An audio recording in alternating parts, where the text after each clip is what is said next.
जो खेळोबा मंदिराच्या प्रवेशद्वारामध्ये जो छत्रपती शिवरायांचा पुतळा बसवलाय, नक्की तुम्हाला साध्य काय करायचंय? शांततेत आणि धनगरांनी समजून घ्या, याच्या आडून कोणाचे काही डाव आहेत का काय, ते मात्र यशस्वी कोणी होऊ देऊ नका. आणि असण्याची दाट शक्यता त्या पुतळ्याच्या माध्यमातून तेढ निर्माण करायचा असाही दाट शक्यता असती, याच्यावरती विचार करा. अंजनगावच्या ग्रामस्थांनी विरोध केला आहे की लक्ष्मण हाके हे सुपारी बांधर आहेत. छत्रपती शिवाजी महाराजांच्या स्मारकाला विरोध केला तर कपडे काढून मारू, काय सांग? हे बघा, आमचा छत्रपती शिवाजी महाराजांच्या स्मारकाला पुतळ्याला विरोध असण्याचं कुठलंही कारण नाही. आम्ही छत्रपती शिवाजी महाराजांच्या स्वराज्यासाठी जीवाची कुर्बानी करणारी माणसं आहोत. आम्ही ज्यावेळी शिवाजी महाराजांसाठी जीव देत होतो त्यावेळी तुम्ही निजामाच्या चाकऱ्या करत होता. त्यामुळं आम्हाला छत्रपती शिवाजी महाराजांचं प्रेम आणि आमच्याबद्दल जर तुम्ही शंका घ्याल, कपडे काढून मारायची जर धमकी देत असाल, आम्ही गोळ्या झेलायला तयार आहे. पण आमच्या धनगर समाजाच्या तीर्थक्षेत्राची जी विटंबना तुम्ही केलेली आहे, जी दगडफेक केलेली आहे, जो खेळोबा मंदिराच्या प्रवेशद्वारामध्ये जो छत्रपती शिवरायांचा पुतळा बसवलाय, नक्की तुम्हाला साध्य काय करायचंय? तुम्हाला जागा इतर कुठली भेटली नाही. आणि कुठले ग्रामस्थ तिथं आम्ही राहतो 70% धनगर समाजाच्या गावामध्ये.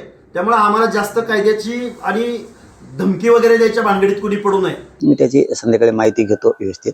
परंतु माझं सगळ्यांना आग्रहाचे विनंती आहे, मराठा असो किंवा धनगर असो, तुम्ही शांततेनं घ्या. आपण बसून त्याच्यावरती काय विषय आहे त्याच्यावरती तोडगा नक्की काढू.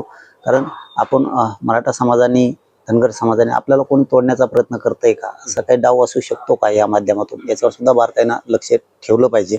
मग तो विषय कुठलाही असो, तो भूमचा असो किंवा तो आपल्या कळमचा असो किंवा कुठलाही असो. आणि आता कालचं झालेलं तुम्ही म्हणताय ते अंजनगावचं, तिथल्याही बांधवांना, माझ्या मराठा धनगर दोघांना आव्हान आहे की कुठल्या तरी नेत्याचं ऐकून कोणीतरी काहीतरी काय म्हणते त्याला, ती भडक अशी प्रतिक्रिया देईल आणि तेढ निर्माण करत, तर नेत्याला याची गरज नसती.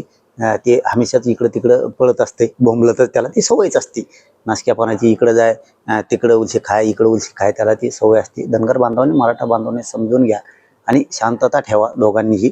आपण त्याच्यात काय विषय ते बसून शांततेत त्याचा तोडगा नक्की काढू. मी आज संध्याकाळी त्याची पूर्ण माहिती घेतोय, विषय काय, शांततेत तोडगा निघल.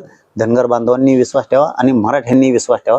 फक्त शांततेत घ्या, वाद होईल अशा ठिकाणी किमान आपण शांततेने घेतलं पाहिजे. आपण त्या गावासाठी दौरा वगैरे करणार असं काही ठरलंय का? नाही, तसं ठरलं नाहीये. परंतु मी आज संध्याकाळी पूर्ण माहिती घेतो त्याची, की काय काय घडलंय काय.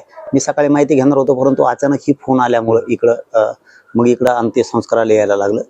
मी आज संध्याकाळी पूर्ण माहिती घेतो. पण माझं हात जोडून आव्हान आहे धनगरांना पण, मराठ्यांना पण, दलित मुस्लिमांना पण, शांततेत राहावा. आपण बसून बोलून घेऊन तोडगा काढून व्यवस्थित सगळं पार पाडूयात. कुणीतरी येईल, एखादी बजबजपुरी वळवळ करून माघारी जाईन पुन्हा, आणि विनाकारण वादंग निर्माण करत. सामान्य मराठ्यांनी, सामान्य धनगरांनी समजून घ्या. शांततेत ते सगळं समजून घेऊन 100% आपण त्याच्यावरती तोडगा काढू. मराठ्यांनी समजून घ्या शांततेत आणि धनगरांनी समजून घ्या. याच्या आडून कोणाचे काही डाव आहेत का काय, ते मात्र यशस्वी कोणी होऊ देऊ नका. आणि असण्याची दाट शक्यता त्या पुतळ्याच्या माध्यमातून तेढ निर्माण करायचा असाही दाट शक्यता असती, याच्यावरती विचार करा आणि शांत राहावा. आपण याच्यावर तोडगा नक्की काढू.